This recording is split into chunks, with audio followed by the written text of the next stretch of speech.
الحمد لله كفى وسلام على عباده الذين اصطفى اما بعد۔ حضرات گرامی، آج جس صحابی رسول صلی اللہ علیہ وسلم پر گفتگو کرنی ہے، ان کی سیرت اور ان کے کارناموں کو ذکر کرنا ہے، وہ ہیں حضرت طلحہ ابن عبید اللہ رضی اللہ عنہ۔ ان کی کنیت ابو محمد تھی اور فیاض اور خیر ان کا لقب تھا۔ طلحۃ الخیر، طلحۃ الجود، طلحۃ الفیاض کے لقب سے یاد کیے جاتے تھے۔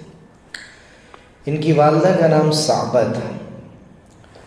ان کی فضیلت یہ ہے کہ یہ ان 8 اسلام قبول کرنے والوں میں ہیں جنہوں نے بالکل ابتدا میں اسلام قبول کیا، اور ایک خاص بات یہ کہ حضرت ابوبکر صدیق رضی اللہ عنہ کی دعوت پر انہوں نے اسلام قبول کیا۔ جن 5 لوگوں نے حضرت ابوبکر صدیق رضی اللہ عنہ کی دعوت پر اسلام قبول کیا، اس میں حضرت طلحہ بھی ہیں۔ ان 10 لوگوں میں بھی حضرت طلحہ کا نام ہے، جنہیں عشرہ مبشرہ کہا جاتا ہے، کہ جن کے بارے میں حضور اکرم صلی اللہ علیہ وسلم نے ان کی زندگی میں ہی جنت کی بشارت دے دی تھی۔ ان میں حضرت طلحہ کا بھی نام ہے۔ ان 6 لوگوں میں بھی حضرت طلحہ ہیں کہ جن کو حضرت عمر رضی اللہ عنہ نے اپنے بعد خلیفہ منتخب کرنے کے لیے چنا تھا۔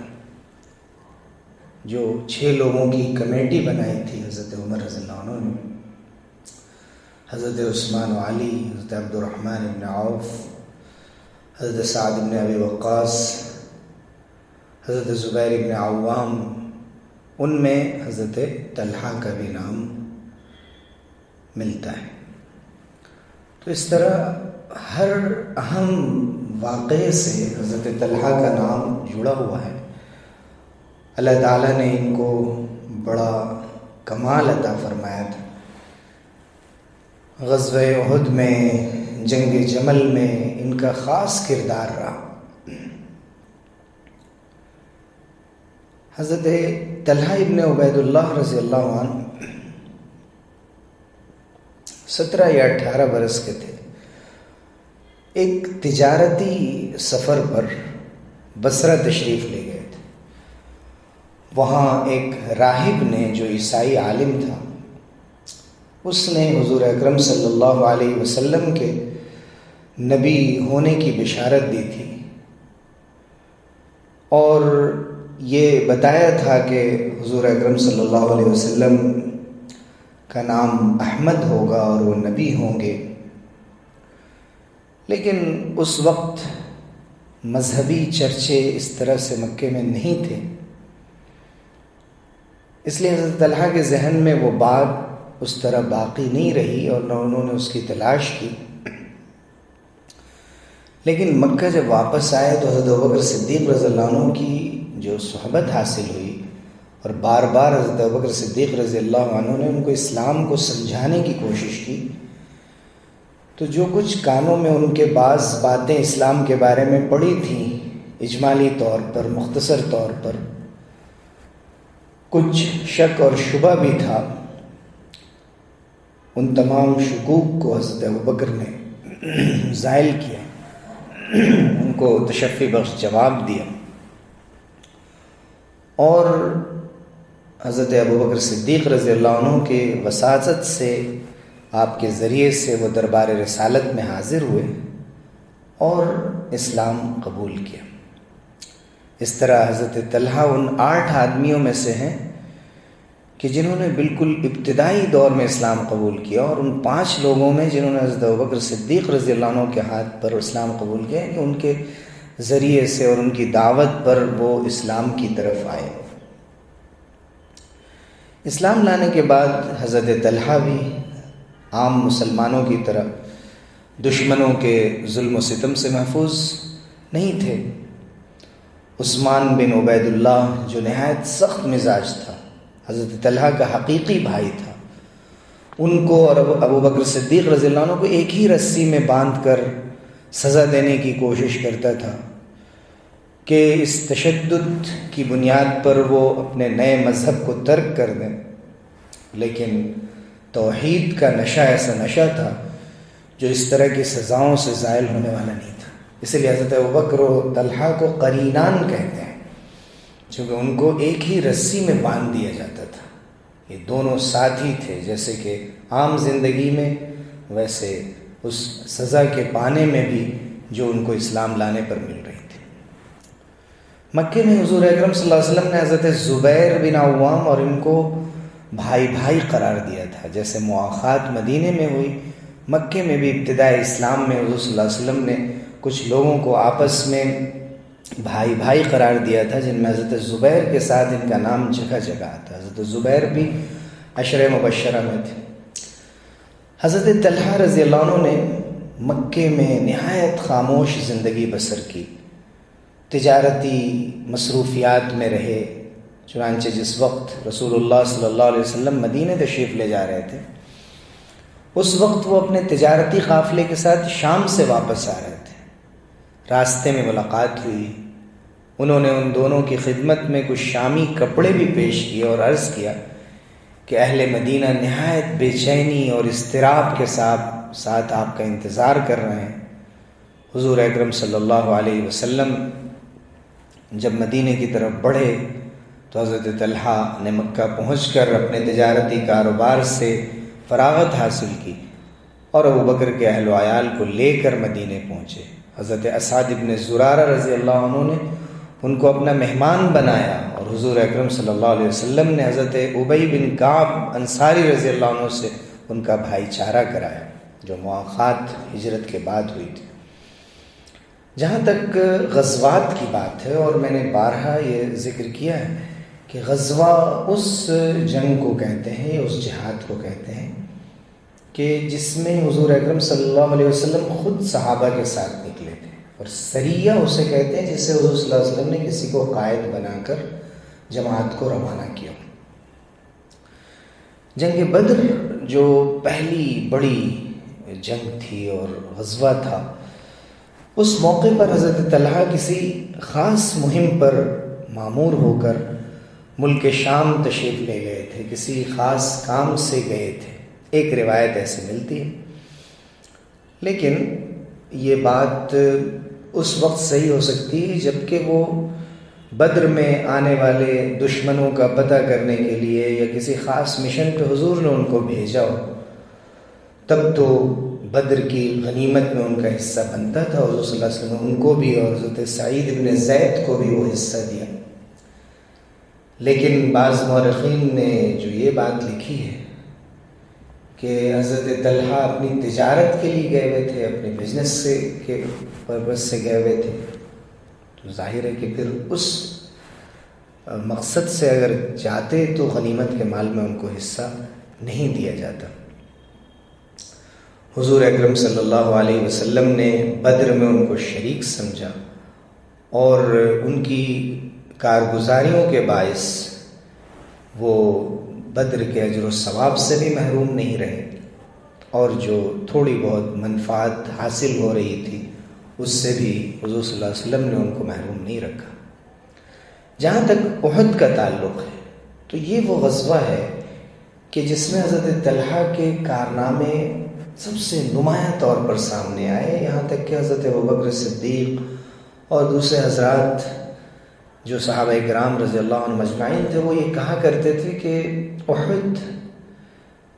لی طلحہ بن عبید اللہ، یا احد کلھا لی طلحہ، کہ احد تو پورا کا پورا طلحہ کے لیے ہی ہے۔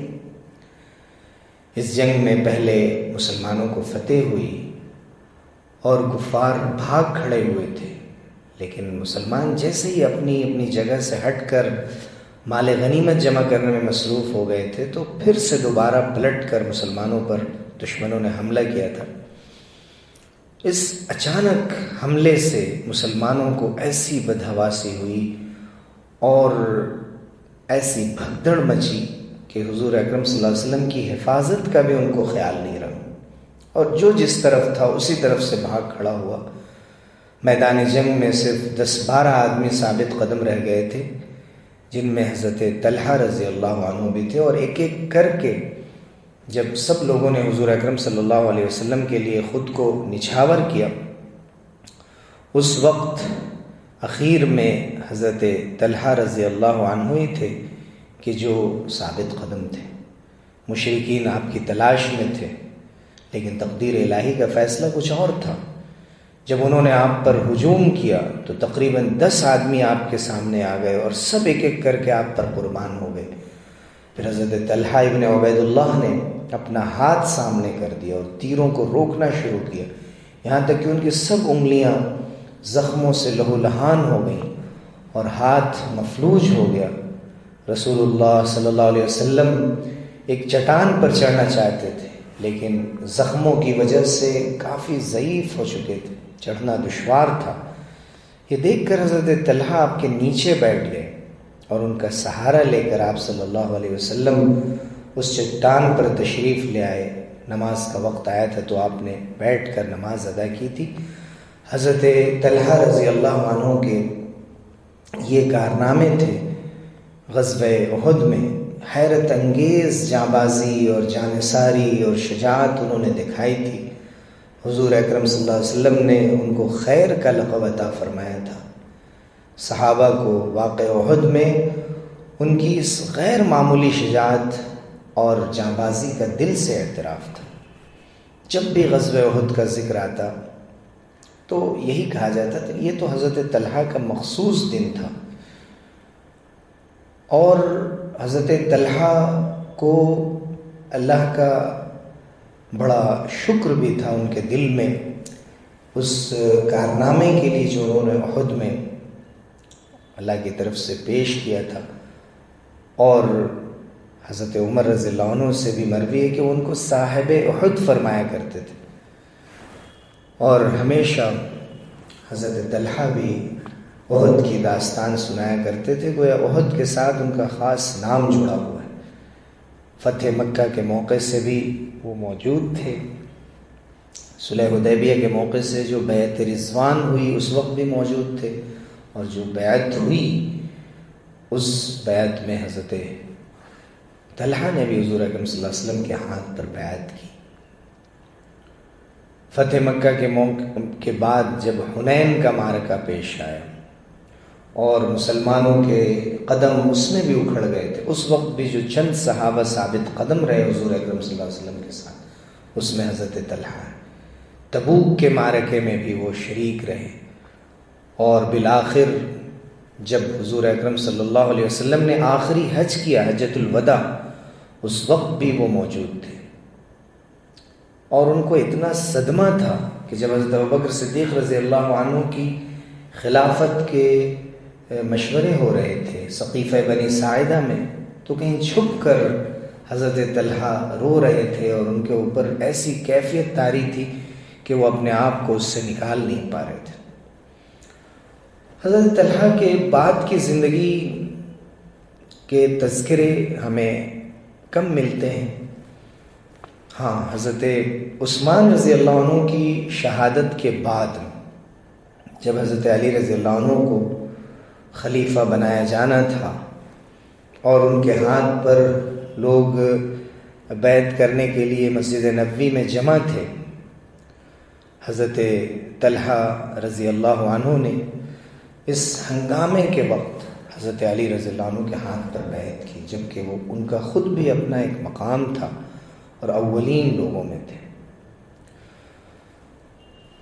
وہ حضرت عثمان رضی اللہ عنہ کی شہادت کو ایک غیر معمولی واقعہ سمجھتے تھے، اور وہ بھی ان لوگوں میں تھے، ان صحابہ میں جن کی رائے تھی کہ پہلے حضرت عثمان رضی اللہ عنہ کے قتل کرنے والوں سے بدلہ لیا جائے، ان سے قصاص لیا جائے، اور اس کے بعد پھر آگے کے سارے منصوبے طے ہوں۔ لیکن جس موقع سے ضرورت تھی مسلمانوں کی اجتماعیت کو باقی رکھنے کی، تو انہوں نے اسے باقی رکھا، اور وہ شریک ہوئے حضرت علی رضی اللہ عنہ کی بیعت میں۔ لیکن جب دربار خلافت کی طرف سے حضرت عثمان رضی اللہ عنہ کے قاتلین سے بدلہ لینے کی باضابطہ کوئی کوشش نظر نہیں آئی بظاہر، جبکہ حضرت علی رضی اللہ عنہ کو یہ فرمانا تھا کہ ہمیں معلوم تو ہو کہ کون قاتل ہیں، کون لوگ ہیں، اتنی بڑی تعداد میں لوگ اس کے پیچھے تھے کہ جب تک ان کی تعین نہ ہو تو ہم ان سے قصاص اور بدلہ کیسے لے سکتے ہیں۔ لیکن بعض صحابہ کو اس پر بڑا اصرار تھا، ان میں حضرت طلحہ بھی تھے، وہ حضرت زبیر کو لے کر مدینے سے مکے چلے آئے۔ حضرت عائشہ رضی اللہ عنہا حج کے خیال سے مکہ آئی ہوئی تھیں۔ جب مدینے کی شورشوں کا حال انہوں نے سنا تو اس وقت تک یہیں مقیم تھی، اس لیے ان دونوں نے سب سے پہلے حضرت عائشہ رضی اللہ عنہا سے ملاقات کی، مدینے کی کیفیت بیان کی اور طے کیا کہ ہمیں حضرت عثمان کے قاتلین سے بدلہ لینے کے لیے تحریک چلانی ہے۔ اور تھوڑی دیر کی بحث و مباحثے کے بعد حضرت عائشہ رضی اللہ عنہا بھی راضی ہو گئی اور حضرت طلحہ کی رائے کے مطابق بصرہ جانے کی تیاری ہوئی، کیونکہ وہاں ان کے طرفداروں کی ایک بڑی جماعت موجود تھی اور نہایت آسانی کے ساتھ اس مہم کی شرکت پر وہ پوری جماعت آمادہ ہو سکتی تھی۔ اس موقع پر 1000 جماعت مکے سے بصرہ کی طرف روانہ ہوئی۔ بنو امیہ بھی جو مدینے سے بھاگ کر مکے میں پناہ گزین تھے، انتقام کے جذبے میں ساتھ ہو گئے۔ بصرے کے قریب پہنچے تو عثمان ابن حنیف جو بصرہ کے والی تھے، انہوں نے مزاحمت کی، مقابلہ کیا۔ پہلے کچھ دنوں تک ان سے مصالحت کی کوشش ہوئی، لیکن جب وہ کسی طرح تیار نہ ہوئے تو پھر شہر پر قبضہ کیا گیا اور حضرت طلحہ کے حامیوں نے جوش و خروش کے ساتھ اہل دعوت کو لبیک کہا۔ جب جنگ شروع ہوئی تو اس سے پہلے صلح کی کوشش کی گئی۔ حضرت علی رضی اللہ عنہ نے حضرت زبیر کو رسول خدا صلی اللہ علیہ وسلم کی ایک پیشین گوئی یاد دلائی کہ اسی وقت ان کا دل اس خانہ جنگی سے پھر گیا، اور حضرت طلحہ رضی اللہ عنہ نے اپنے زور بازو کو برداشتہ خاطر دیکھا تو ان کا ارادہ بھی متزلزل ہوا اور جنگ سے کنارہ کش ہونے کی رائے اختیار کر لی اور یہ طے کر لیا کہ ہمیں اس سے باز رہنا ہے۔ لیکن مروان نے جو حضرت عثمان رضی اللہ عنہ کی شہادت کے معاملے میں ان سے بدظن تھا، اس موقع کو غنیمت جان کر ایک تیر مارا جو اگرچہ پاؤں میں لگا لیکن ان کے لیے تیر قضا ثابت ہوا اور اس طرح وہ شہید ہو گئے رضی اللہ عنہ وارضا۔ لوگوں نے تیر نکالنے کی کوشش بھی کی، انہوں نے فرمایا کہ یہ ایسا لگتا ہے کہ پیغام خداوندی ہے، اسے رہنے دو۔ اس طرح حضرت طلحہ نے 62 یا 64 برس کی عمر میں شہادت حاصل کی اور اسی میدان جنگ کے کسی گوشے میں مدفون ہوئے، لیکن یہ زمین نشیب میں تھی اس لیے اکثر پانی میں ڈوبی رہتی تھی۔ ایک شخص نے مسلسل 3 دفعہ حضرت طلحہ کو خواب میں دیکھا کہ وہ اپنی لاش کو اس قبر سے منتقل کرنے کی ہدایت فرما رہا ہے۔ جب حضرت عبداللہ ابن عباس رضی اللہ عنہما نے خواب کا حال سنا تو اس وقت ایک شخص کا مکان 10,000 درہم میں خرید کر ان کی لاش کو اس میں منتقل کر دیا۔ دیکھنے والوں کا بیان ہے کہ اتنے دنوں کے بعد بھی یہ جسم اسی طرح محفوظ رہا، یہاں تک کہ آنکھوں میں جو کافور لگایا گیا تھا وہ بھی بیائی نہیں موجود تھا۔ یہ ہے شہید کی شان، اور وہ بھی شہید وہ کہ جس کو زندگی میں ہی جنت کی بشارت مل چکی تھی۔ حضرت طلحہ رضی اللہ عنہ بڑے فیاض، بڑے اعلیٰ درجے کے انتہائی خوش اخلاق انسان، بہت اللہ سے ڈرنے والے، رسول اللہ صلی اللہ علیہ وسلم سے بڑی محبت کرنے والے، جس کے نمونے ہمیں غزوہ احد میں نظر آئے تھے، اور انہوں نے اللہ کے راستے میں خرچ کرنے کی گویا نظر مان رکھی تھی۔ بہت سے غزوات کے مصارف و خرچے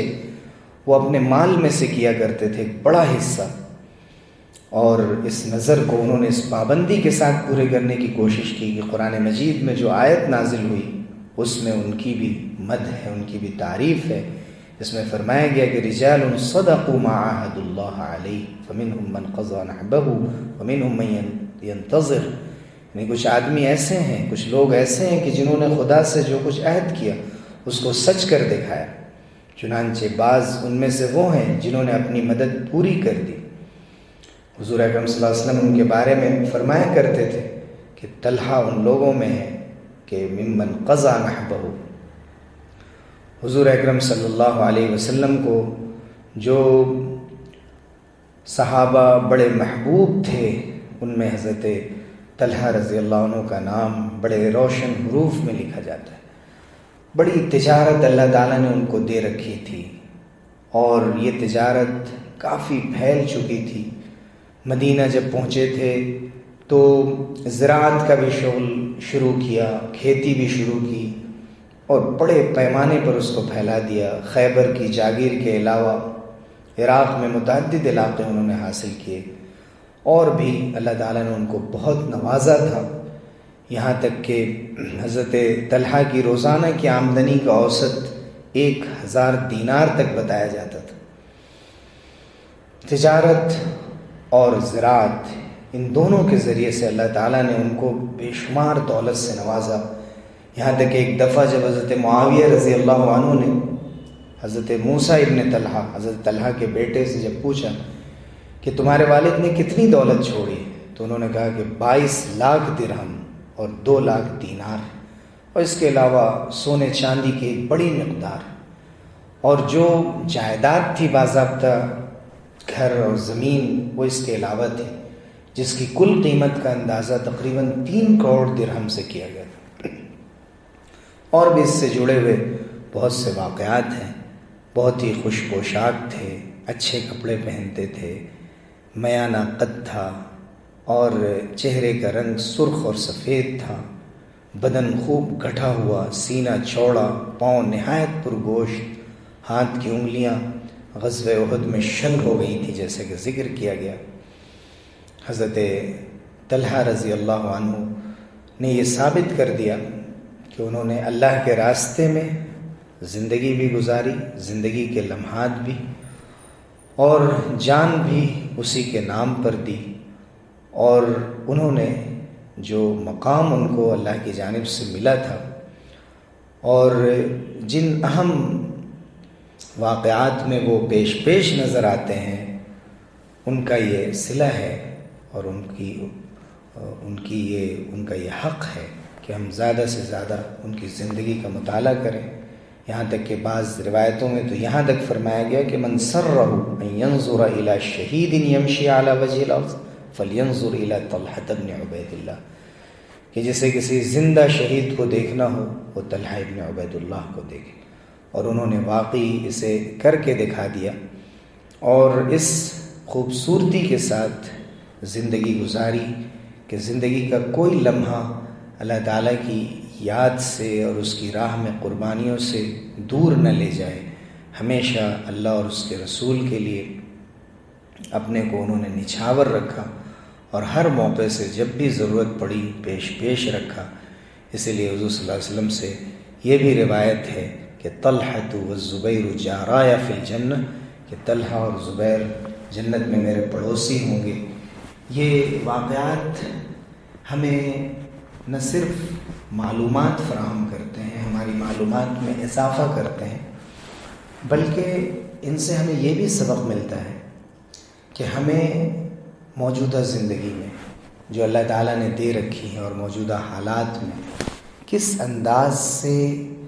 اپنی زندگی کے اوقات اور لمحات گزارنے چاہیے اور کیسے ان کو قیمتی بنانا چاہیے۔ جذبہ قربانی، جذبہ ایثار، اسلام کے لیے کام کرنا، خدمت خلق کے لیے اپنے کو آگے رکھنا، اور بطور خاص ایسے مواقع پر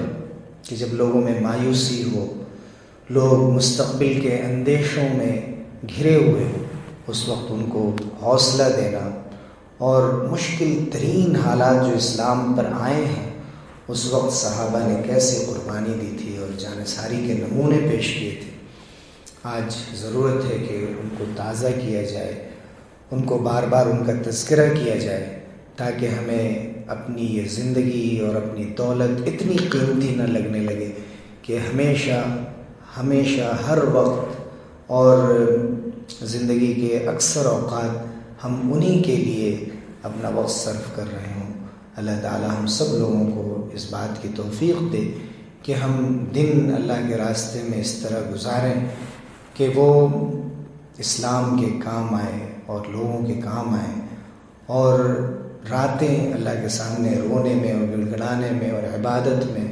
اور توبے اور استغفار میں گزاریں، اور حقیقی زندگی جو ایک مومن کی ہونی چاہیے کہ فمن اتقى واصلح فلا خوف عليهم ولا هم يحزنون، کہ جس نے گناہوں سے بچنے اور اطاعت کو اختیار کرنے کی زندگی گزاری تو نہ پھر اس کو مستقبل کا اندیشہ ہوتا ہے اور نہ اس کو ماضی پر غم ہوتا ہے۔ اللہ تعالیٰ ہم لوگوں میں شامل فرمائے، آمین۔ وآخر دعوانا الحمدللہ۔